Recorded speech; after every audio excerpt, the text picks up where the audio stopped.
What's good, everybody? Today we are going to talk about two assistant coaching hirings in Brian Keefe and David Vanterpool. Man, a lot of people saying good things about them, so we're going to chop it about that. And Tristan Vukcevic, what is good for his development long term, and is he staying in Europe? Question mark. We're going to talk about it next on Locked On Wizards. You are Locked On Wizards, your daily Washington Wizards podcast. Part of the Locked On Podcast Network. Your team every day.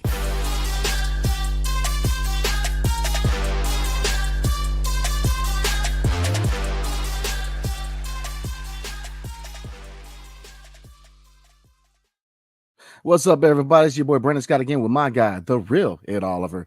Thank you for making Locked On Wizards your first listen today and every day. We are free and available wherever you get your podcasts and on YouTube, part of Locked On Podcast Network, your team every single day. And today's episode is brought to you by FanDuel, the official sportsbook of Locked On. Make every moment more. Visit FanDuel.com/Locked On today to get started. So we're going to dive right into it.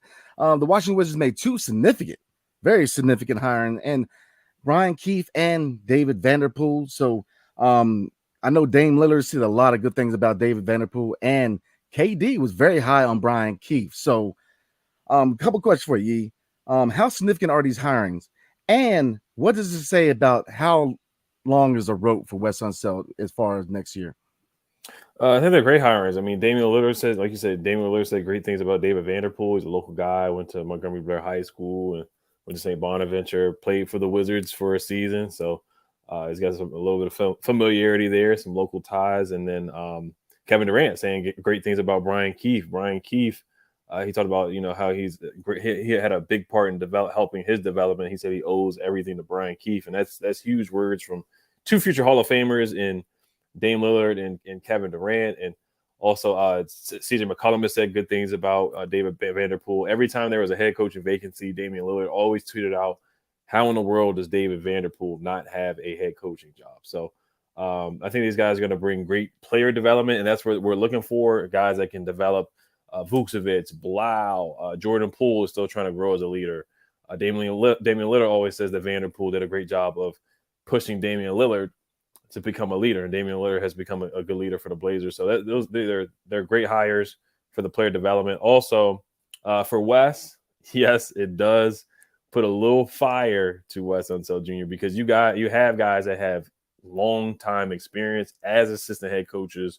Vanterpool was an associate head coach for the Timberwolves, so he was as close as you can get to a head coach. Also, these guys interviewed for head coaching positions. Keefe just interviewed for the Pistons head coaching vacancy per Woj. And Vanterpool has interviewed for numerous head coaching jobs as well. So yeah, it definitely does. So if they don't like what they're seeing from Wes to start off the season, maybe midway through or the end of the year, they can just promote from within. They already have guys in the building that they already like. They do have familiarity with Brian Keefe. Brian Keefe was an OKC assistant coach. That's where he was there with Kevin Durant. And then again with KD again and with the Brooklyn Nets. Coach in LA, and then some other nuggets that I found. I did some research on Brian Keefe. We talk about defense all the time. He's a defensive-minded guy. He was there developing, of course, Russ, James Harden, and KD while he was there. And then with the Lakers, I found some numbers as well. He was the defensive coordinator for the Lakers when he took the team from the 30th place defensive team last year to the 12th place team in defense. So maybe he can bring some of that here. Because we were looking for that from Wes Unseld Jr. We just haven't seen it yet on the defensive side of the ball. So can Brian Keefe bring a different game plan than what Wes Unseld Jr. was doing before? So I think they're both excellent hires, and they've shown examples where you got the best out of Dame Lillard, you got the best out of CJ McCollum with Vanterpool, you got the best out of KD, Russ, James Harden with Keefe, and Keefe was able to help the Lakers be a better defensive. When you jump from 30th to 12th, that's a huge jump. Absolutely. I'm in love with both of these hirings, man, because I think it is one thing, it shows how they are trying to revitalize this entire franchise. They cleared out the front office. They built a whole new front office. You brought in three guys who clearly could be GMs of their own team. So there's a lot of brain trust in his front office, a lot of competency in his front office, a lot of oversight in his front office. From a roster standpoint, getting off of Bill's enormous contract was a plus, getting value for KP was a plus, retaining leadership in Kyle Kuzma, and getting assets was a big plus. And then finally with coaching, you bring in two good coaches who, again, could probably be head coaches of their own team. So this shows that you have a lot of brain trust in the coaching. So they are they're building this into a winning franchise. It's going to take time and it's going to take development, but they're putting in all the tools and everything in motion to make this a successful franchise. So again, they have revitalized this entire franchise. So I love the hirings, man. You're bringing two coaches who can definitely be good additions to this coaching staff. But it kind of leads to the next point, right? Wes Unseld. Look, show and prove, man. Year 3, look, the name has a lot to do with the hiring, which I'm not against. His dad was if not the most important figure in the history of this franchise, one of them. But they're putting them on notice. They're saying, look, that's not enough. We need you to perform. We need to see a clear, a better year from the last two. We're giving you defensive-minded players, Bilal Coulibaly, Johnny Davis, the defensive-minded guys. But, obviously, and they're working on offense. And then you look at Denny, he was already a polished defensive guy. And the fact that they brought in defensive specialists and coaches is telling you that they're serious about implementing a defensive system in DC. So they're giving him all the tools and all the assets that he needs to succeed. So now that's telling him that, look, we're giving you everything you need to implement this system and be successful. Now it's time for you to perform and get this team, because obviously, look, they're not going to be a playoff team, but they're, progress is the name of the game. You need to see progress, not only from the young squad, but from the coaching standpoint, because if he wants to be retained and stick around for potential playoff teams, we need to see some progress from Wes Unseld Jr. also. So, I like what I see from the front office. They're holding people accountable and saying, look, we're giving you every asset and help we can give you. Now it's time for you to perform. So the excuses are done. No more injury excuses. No more, the excuses are over now. It's time for him to perform and coach his butt off, man. So, no, I love it. When I saw that we hired Keefe, because I know a little bit about Keefe just from, looking through what, like you said, what KD said, that's high marks, man, come from KD. And same thing with Dame Lillard with Vanterpool, man. Now I'm gonna say this about Vanterpool. He's gonna have to wash those hands with those passes a little bit. Yeah, but it costs us the game. Man, I'm saying it's gonna be an interesting conversation between him and Kuz. I'm just saying, but I love what this organization is doing, man. This offseason has been probably the best offseason I've seen for this organization in a very long time, because again, they revamped the front office. Playing wise, you got rid of the contracts you need to get rid of. Now, I know KP was very popular, but it's a whole other conversation, but they got value. Retaining Kuzma, I think, was big for leadership. They brought in veteran leadership. You brought in young piece and Poole. So, getting back to the coaching side, bringing in two guys who honestly could probably be head coaches somewhere else. This shows you that they're bringing in reinforcements. They're bringing in the brain trust. They're bringing in a lot of competency to coaching. The excuse is over. This is pretty much there's a new sheriff in town. This front office is saying, look, we're going to bring everybody in, every qualified person we can to revamp this franchise. But the excuses end here. No more injuries. No more, too many veterans, too many young guys, or there's no vision. Look, they gave us a vision. They gave us a front office. They gave us they got rid of the contracts needed to go. And now with coaching, they brought in a coaching staff who, look, you can develop. Come playoff time, you need. People don't realize how important assistant coaches are. The head coaches obviously get a lot of the shame and the blame, but head coaching, assistant coaches are very important, especially playoff time, man. So if you really want to build this into a playoff team, having a competent assistant coach, or coaches rather, that's big. So they're setting the stage for success. So I'm very, very happy, man. Very, very happy. Yeah, and then Vanterpool developing the leadership of Damian Lillard. Can he take a guy like Jordan Poole under his wing? Jordan Poole, there's been question marks about his maturity. We saw what happened with, Draymond Green last year. That's not really Jordan Poole's fault, but we have seen him go back and forth with Steph on the bench, or Draymond, or Clay, or some coaches on the bench. And maybe, Jordan Poole can take a step and mature as a leader. We talked about him, calling Bilal when he got drafted. So that's a good step right there. So David Vanterpool can definitely take that to another level. Another nugget about Brian Keefe, because I didn't know too much about him until, now, and, hearing what Kevin Durant said. But he was there in OKC in 2019, so he has a familiarity with Will Dawkins, Michael Winger. He says Keefe rejoined the article that I saw. Keefe rejoined the Oklahoma City Thunder coaching staff to lead the defense. Once again, so he's leading the defense under head coach Billy Donovan, and took over responsibility for the development of Shai Gilgeous-Alexander. We see in how good Shai has turned out. So maybe that could happen with Jordan Poole as well. You have two guys that can definitely get the best out of Jordan Poole and some of the younger guys. And then Keefe was recruited by the Lakers staff as assistant coach under Luke Walton, became the team's defensive coordinator in 2017, Keefe was sought after for his ability to develop players into top talent and become responsible for the development of the team, including Brandon Ingram. We see how Brandon Ingram has done. He was good with the Lakers, didn't blossom into what he is. Of course, he was a better player with the Pelicans than he was with the Lakers, but still, he would still show flashes with the Lakers for sure. And then once again with OKC, and then he was under Greg Popovich with the Spurs. Started his career in the professional basketball at the San Antonio Spurs, where he served as a video coordinator. So he's been in the game for a long time. So once again, Keefe definitely has a great resume. But that's the thing, if you look at football, they often talk about coaching corrals and getting pedigree from Bill Belichick or whoever.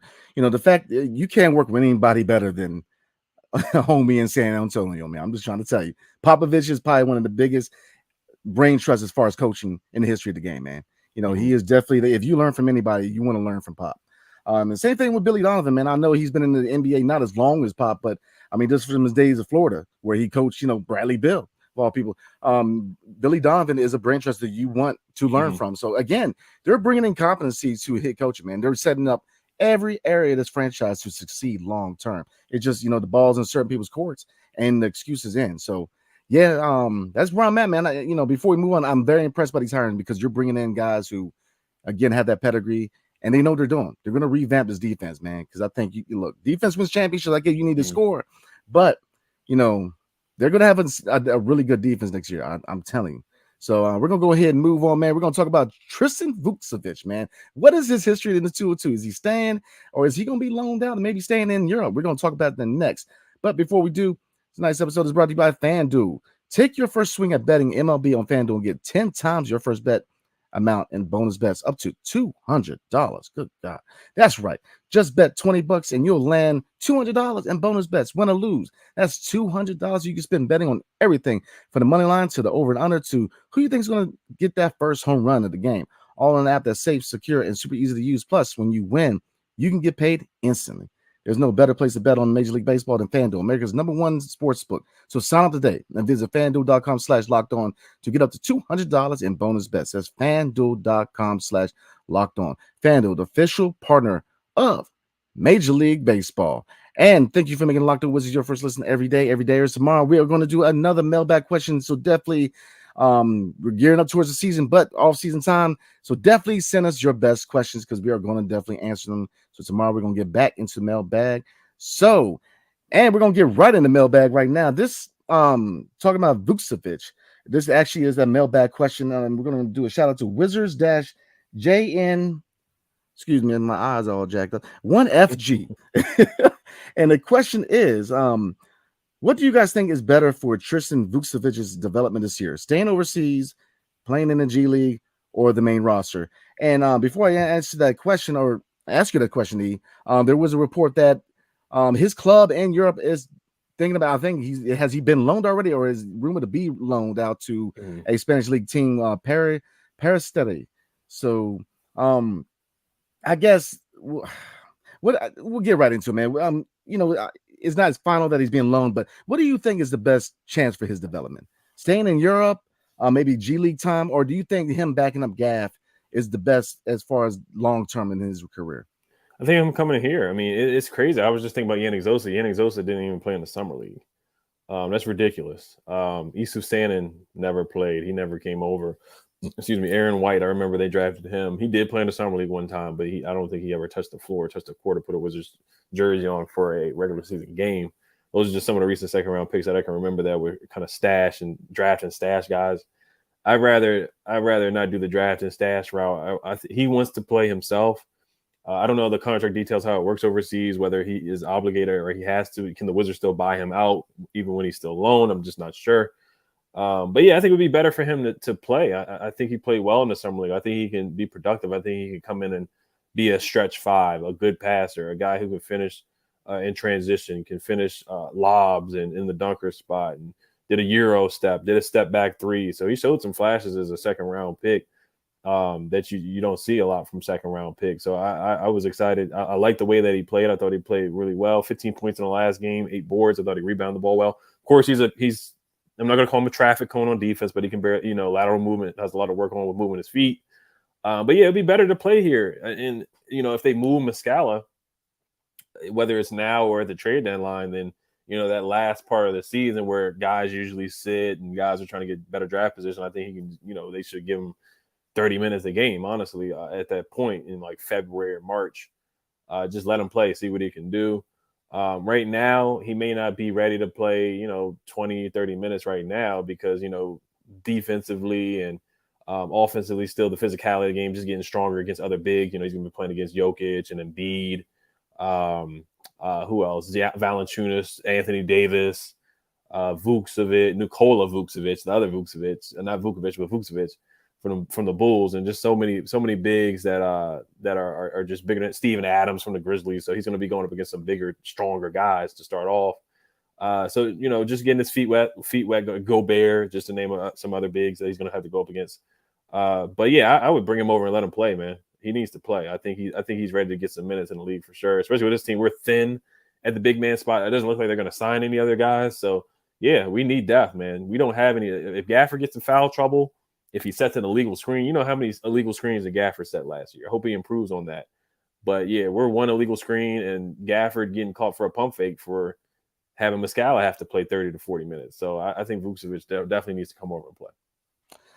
Yeah, I do. I definitely agree with that. I think so too, but in the G League. I think he needs to start out with the Capital City Go-Go. I think he needs to work on boxing out, really work on his defensive end. But second half of the year after the deadline, I definitely want to see him back on the Wizards and give him some quality time. But he definitely needs to work on the defensive end. Now, he's not lost on the defensive end. He shows promise and he shows effort. But that's only so much, man. So he's got to definitely work on the defense. But if he goes to the Spanish League, man, maybe we can get a postcard and get a message over to because what was it, Zosa? Because I believe he plays in the Spanish League. So maybe we can try to get some word to him and remind him that he was actually drafted to the Wizards. But it's funny because I'm very I don't know too much about the loaning out process with European basketball. I was only familiar with it on the soccer side, and I'm not even a soccer fan, man. It's from playing FIFA on PS4. So I mean, I'm just being real with you. I don't know too much about the process of being loaned out. I just know a little bit, but I do wish I think the Wizards need to go ahead and work out the details and get him over here, because just the fact that he played in summer league, wants to be over here, wants to come over and play, is already different. You already mentioned Zosa. We haven't even seen him. We got to put a alert out on where he's at, and so you know what I mean. So I think he's doing all the right things. He's saying all the right things. He wants to come over. He wants to play. So definitely see what you can do and bring him over here, man, because he does have promise. If he can work on those kinks as far as offensively, because he's polished offensively. He just needs to work on the release and the arc of his shot. But he's got potential, man. I like what he can do. He's very agile for a big man. He's slightly athletic, but he can move around for a big man offensively, man. He's just work on the defense. So yeah, I'm with you, E. I think long term, what's really going to help him long term as an NBA player is getting into the NBA and getting some NBA minutes, man. Stashing him in Europe is just not going to help him, man. Right. Yeah, maybe the G League for a few games to start off, but other than that, man, I think they might as well throw him out there and let's see what he can do for sure. I think he can help them. Now, yeah, he may get blown by and some other bigs may have their way. I mean, Jokic is Jokic, so he's an MVP. So Embiid against him is definitely going to be rough to start off, but I think he's got to go out there and get some experience for sure, especially with a developing, rebuilding team. But also think about David Vanterpool. He played overseas too, where he won a lot of things. He was a Russian League champion, EuroLeague champion, all EuroLeague second team, Italian League champion, ABA champion, Italian Super Cup MVP. As an assistant coach, EuroLeague champion, Russian League champion. So he's coached overseas too. So I think that's really good for guys like Bilal and Vukcevic and their development, his familiarity with being overseas. But I have some small breaking news. We can talk about it today or tomorrow. It's about Denny, but I guess we can talk about it a little bit more tomorrow. Ooh, you got me intrigued. How you gonna do?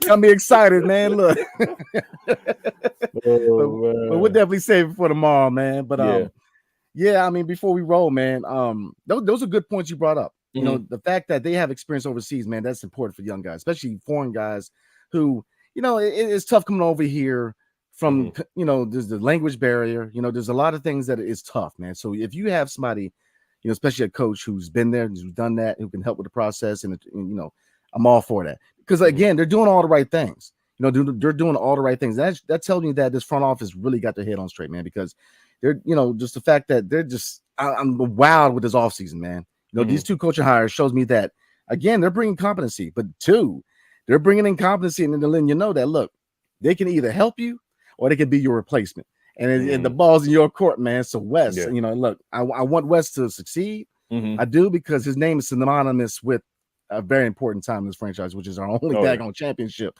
Right. So, you know, I want to see him succeed, but he's got to perform, man. You know, they're giving him every tool, every avenue to succeed.